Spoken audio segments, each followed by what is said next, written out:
And really, people like Ombudsman and all these agencies need to start questioning whether this guy is fit to hold the office or not. This is the second time he's done something like this. He's unfit for the office, in my view. Suppose this la pass, blow Prime Minister come out, blow Finance Minister come out. No kat one payment by Golo Paraka. Because, first of all, there was no money to pay Paraka.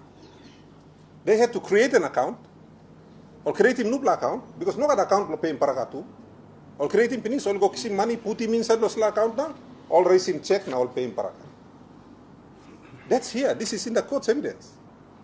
Mipla kamna, misuse him or fakes, or mipla gaman, mipla makeup. What the minister is saying when he's saying there's a crucial distinction between a witness and an accused, what he's trying to say is this.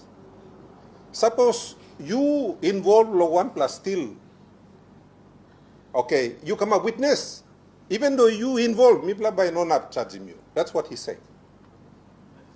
The laws of Papua New Guinea do not give any immunity to someone who is a witness and also one of the star actors in the case.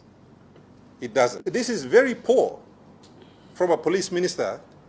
He's already trying to build a case to say, look, mibla by nona pa, go after long star witness na star performance blumibla. That's what he's saying. And if he's saying that, then I'm saying that this is wrong. This is wrong. Those two who were most responsible for defrauding the people of Papua New Guinea, one plem karabus pinis. Narbla, police minister togolo na tatsimen. That's what he's saying. Because he's witness. Because I'm witness.